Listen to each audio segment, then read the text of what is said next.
Bonjour et bienvenue dans ce podcast. Aujourd'hui, je vais vous parler de comment garder une bonne posture en tant que coach, mais surtout quelles sont les choses à absolument éviter de dire dans une session de coaching.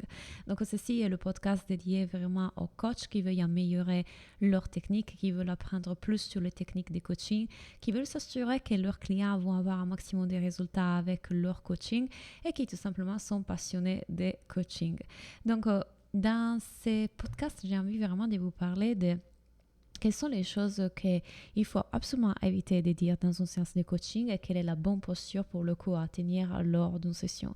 Et cet épisode me tient particulièrement à cœur parce que c'est d'ailleurs l'un des premiers modules de ma formation pour devenir coach. Donc j'ai une transmission dans laquelle je vous partage et je vous transmets tous les outils de coaching que j'utilise depuis ces 6 années et les plus récents aussi. Donc il y a de l'hypnose, il y a de la thérapie, il y a du coaching et je suis arrivée à créer ma propre méthode. Et avec ces transmissions, en fait, mon invitation, c'est celle d'apprendre à devenir un bon coach, mais surtout de comprendre quel est votre style de coaching et de mettre ensemble avec vos talents, vos dons et mes outils un cocktail parfait pour que vous puissiez aider un maximum de personnes et donc réussir à vivre de cette activité de coach. Donc ce premier module pour moi est super important parce que il y a des choses que je tiens vraiment à préciser et que je n'arrête jamais de dire un peu partout qui ne doivent pas être dites aussi bien en coaching qu'en thérapie, que dans une séance de psychothérapie. Et pourtant, j'étais moi victime, c'est-à-dire quelqu'un me les a dites plusieurs fois dans les années et je parle des psychologues et psychothérapeutes, mais aussi certains de mes clientes viennent à moi après avoir été dans des séances pareilles et être sortis vraiment pas bien, vraiment pas bien suite à la conversation qu'ils ont eue du coup avec la personne qui les accompagnait à l'époque. Donc pour moi, la première chose qu'on doit comprendre est effectivement l'éthique d'être coach et la posture d'être coach. Et quand je parle de ça, c'est vraiment une posture qui déjà vise à avoir une position dans laquelle on ne tombe pas dans le panier émotionnel de nos clients. Qu'est-ce que je veux dire par là? Qu'en fait, nos clients, bien évidemment, viennent à nous avec beaucoup d'émotions et parfois beaucoup de traumatismes. Et en fait, notre rôle, c'est celui de ne pas embarquer avec eux dans l'émotion, mais de garder une solidité à l'intérieur de nous et de savoir faire la différence. Et parfois, ça peut être un peu difficile pour les personnes qui se disent plus empathiques. Et du coup, on se fait emporter par l'émotion du client. Mais notre rôle est celui d'être leader, donc de conduire la séance, d'être au leadership de la séance et de ne pas embarquer nos clients. Parfois, quand on oublie qu'en fait, on n'est pas une copine, qu'on n'est pas juste une sœur ou une personne avec laquelle les gens sont en train de parler, le risque est justement d'avoir des opinions et les partager. Avoir des opinions, ce n'est pas forcément mal dans le sens que vous avez un cerveau humain, on a un cerveau humain, donc on a effectivement une machine qui a sa propre activité psychologique et qui analyse et interprète et envoie des messages et des pensées. Mais l'art d'être un bon coach réside dans le fait de savoir observer ses pensées, d'être conscient de ses pensées et savoir se dire ceci est une pensée qui m'appartient, ceci est mon avis personnel. Et donc de savoir l'observer tout comme j'observerais la pensée d'une cliente et décider qu'une pensée c'est juste une pensée et de ne pas donner suite à cette pensée en la communiquant, en réagissant. Quand vous êtes en train de donner des opinions, vous n'êtes plus un coach, vous êtes un mentor. Vous êtes un opinionniste, vous êtes quelqu'un qui est là pour donner son avis, vous êtes une copine. Quand vous êtes coach, vous n'êtes pas là forcément pour donner des opinions, vous êtes là pour poser des questions pour que le client arrive à ses propres conclusions et à ses propres réponses. Bien évidemment, ça peut arriver que vous donniez votre avis. Par exemple, moi, je suis aussi business coach, autre que coach de vie. Donc, ça peut arriver surtout dans le conseil marketing et dans le conseil stratégique que je donne des opinions parce que mon travail en tant que coach dans ce cas-là, c'est aussi d'être consultante en marketing. Donc, bien évidemment, j'interprète des stratégies, je vois des choses et je sais que c'est la meilleure chose à faire voir et à changer dans leur comportement en termes stratégiques. Mais lorsqu'il s'agit plutôt de quelque chose au niveau du mindset ou au niveau du subconscient, je préfère toujours allez checker en fait avec la personne pour qu'elle puisse trouver elle-même ses propres réponses.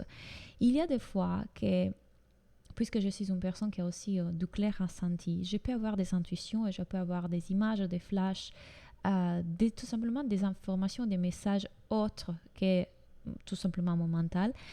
Et je pense que si vous êtes dans ce cas-là, si vous êtes des personnes intuitives, énergéticiennes, thérapeutes, vous recevez des messages de la part de là-haut à communiquer à vos clients, c'est important à ce moment-là de toujours dire ceci, ce n'est qu'un ressenti, ceci, c'est mon ressenti, ceci, c'est quelque chose que je suis en train de devoir ressentir en ce moment. Est-ce que tu veux que je te la délivre? Sache que je vais te délivrer ça, mais que ça reste du ressenti.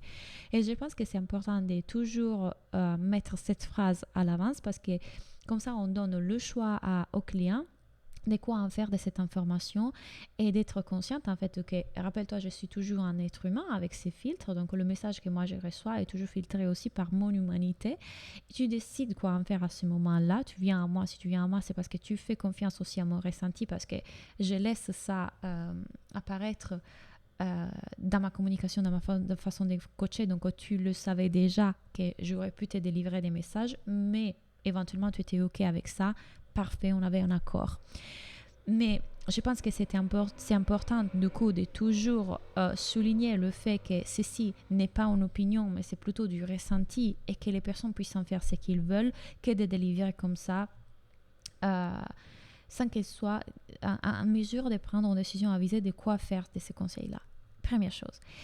Donc l'autre chose, c'est qu'il y a des phrases que quand je les écoutais, quand j'ai vu que certaines personnes ont eu un psychologue, un thérapeute, un guide qui leur a dit ces phrases-là, ils m'ont horrifiée. Quand moi-même j'ai reçu certaines typologies de phrases, elles m'ont horrifiée.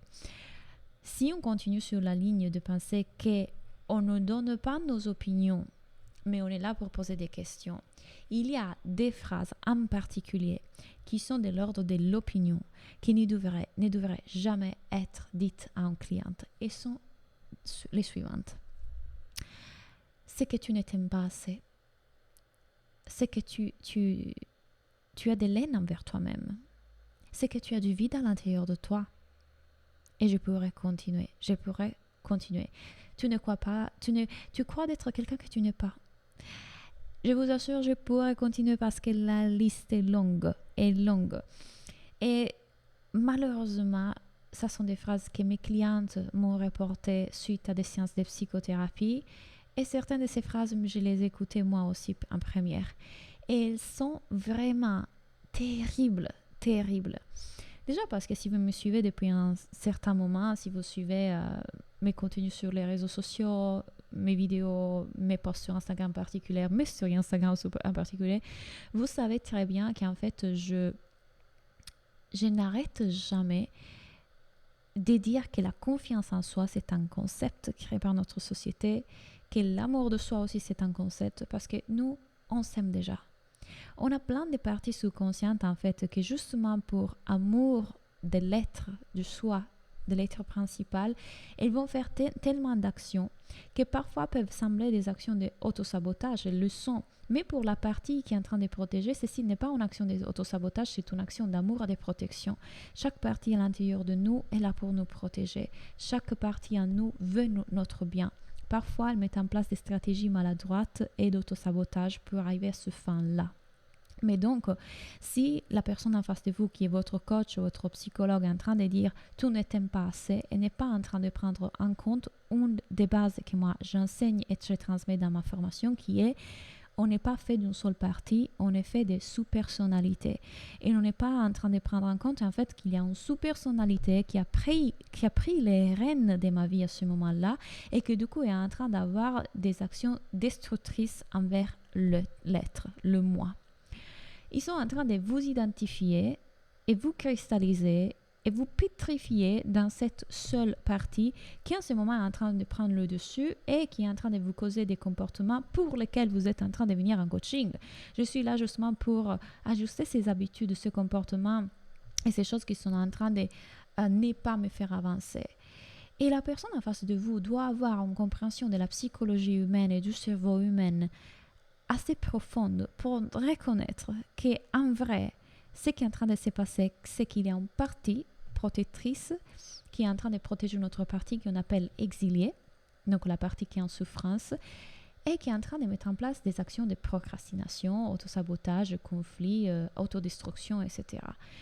Quelqu'un qui vous dit « tu n'as pas assez de confiance en toi » est en train d'oublier complètement qu'en fait, la partie qui a pris les rênes en ce moment et qui du coup génère des pensées de manque de confiance est celle qu'elle est en train de voir. On a des pensées de manque de confiance. On ne manque pas de confiance. Parfois, j'ai des pensées d'insécurité. Parfois, j'ai des pensées de tristesse. Parfois, j'ai des pensées de doute. Ces pensées, ce n'est pas qui je suis. Et ça, c'est la base de mes enseignements et la base des enseignements de beaucoup de maîtres zen qui continuent à vous dire de méditer parce que plus on reconnaît en fait qu'on n'est pas nos pensées, plus on reconnaît qui on est derrière. Si je m'identifie à ces pensées d'insécurité, je vais bien croire que je suis insécure. Si je vais m'identifier à des pensées qui disent que je suis grosse, je vais bien croire que je suis grosse. Mais lorsque je prends conscience qu'en fait ces pensées, ce n'est pas qui je suis, mais c'est une partie, une sous-partie en moi qui a pris le dessus, qui s'est formée suite au trauma et qui est en train de diriger ma vie. Du coup, je vais avoir aussi beaucoup plus de bienveillance envers cette partie et je vais me mettre dans une position d'observateur neutre et impartiel qui va aimer cette partie et l'aider à guérir, qui est tout le but. Vous savez, je ne fais pas du coaching comme celui qui est le plus enseigné, dans lequel il y a juste, on prend le présent et on crée des objectifs pour l'avenir. Moi, je vais aussi voir ce que votre être demande à être vu. Donc, on va vraiment demander à ces sous-personnalités, qu'est-ce qui se passe? Qu'est-ce qui s'est passé? Pourquoi tu te sens comme ça? Pourquoi tu dis ça? Pourquoi tu as cette pensée et tu agis comme ça?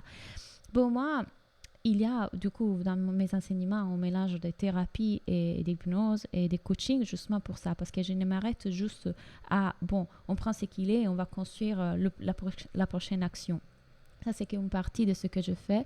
Il y a aussi une grosse partie de, ok, allons explorer dans ton inconscient pourquoi les choses sont en train de se passer de cette façon-là. Parce que ça ne sert à rien de mettre en place des actions pour se créer un avenir différent si on n'a pas soigné ce qu'il y a derrière. Parce que sinon, ce qu'on va créer dans l'avenir va être juste un échappatoire à ce qui demandait à être vu et qui n'est pas vu. Donc, attention à ces phrases et ces opinions qu'une partie de vous peut avoir envie de donner en coaching, mais rappelez-vous que vous êtes aussi dans vos parties et sous-parties. Donc, il y a une partie de vous qui prendra le dessus, qui voudra parler, c'est la pourquoi elle réagit comme ça. Donc, c'est super bénéfique que quand vous êtes coach, vous ayez un coach thérapeute qui vous aide aussi à voir en vous pour que si votre technique s'améliore, dans le sens que votre humanité s'améliore. Plus nous on est en contact avec nos parties internes ou nos sous-personnalités, on les comprend, on les découvre, on les aime, on sait les reconnaître, ne pas s'identifier à elles et les faire devenir moins en moins présente et parlante en fait. Plus en fait on peut rentrer dans un espace de neutralité quand on est en coaching, dont la posture de coach qui est neutre. Je suis neutre, ça veut dire que je suis pas dans mes opinions, je suis pas dans mes pensées, je suis pas identifiée à mes différentes parties qui rentrent en réaction parce que la situation de la cliente me rappelle tellement ma situation à moi que je n'ai pas encore guéri et du coup me réactive. Je suis neutre, je suis ouverte au coaching, je suis ouverte à ce que ma cliente me dit sans jugement, sans opinion et sans rentrer dans la confusion de mes parties qui veulent prendre le dessus. Je peux les reconnaître et les voir et ne pas rentrer dans le jugement parce que c'est exactement la pratique que je fais au quotidien dans ma vie. Je vois mes parties, je reconnais que qui je suis, c'est le ciel et pas la météo. C'est ce ciel derrière capable d'observer de façon bienveillante mes parties. Et du coup, puisque je suis en mesure de faire ce travail pour moi, quand je suis en séance avec une cliente, je suis déjà capable d'être dans une posture beaucoup plus ouverte, neutre et non jugeante et la guider au mieux pour qu'elle et ses parties internes puissent lui faire écouter la vérité et les réponses qui sont déjà là en elle. Ce n'est pas à moi de dire « tu ne crois pas en toi, tu ne te donnes pas de la valeur, tu n'as pas de confiance en toi ». Pas du tout. Ces choses n'existent même pas. Ce sont des inventions de développement personnel pour vous faire vendre plus de livres, pour vous faire acheter plus de livres. Pas du tout. il y a des parties inconscientes en nous qui sont très très intelligentes, qui se sont développées avec le but de nous protéger. Donc on n'est qu'amour. Quand on se remet dans l'observateur bienveillant de ces parties et on va transmuter le trauma, on va l'alchimiser, on va le guérir, on remet en unité toutes nos parties, on remet en alignement et donc nos actions sont dirigées par une autre voie, l'être, l'énergie de l'être, plutôt que l'énergie des sous-personnalités. Ça, c'est exactement tout ce que je vous enseigne dans ma transmission pour devenir coach. Et sachez que du coup, il y a encore des places pour la session de novembre. Mais si vous écoutez ce podcast à un autre moment, n'hésitez pas à regarder la page que je vous mettrai dans les informations pour voir quand la prochaine session de ma transmission ouvre. En tout cas, ce sont des conversations qui me passionnent et on se voit dans un prochain podcast pour que je puisse vous raconter encore un peu plus de comment devenir un excellent coach. Bye!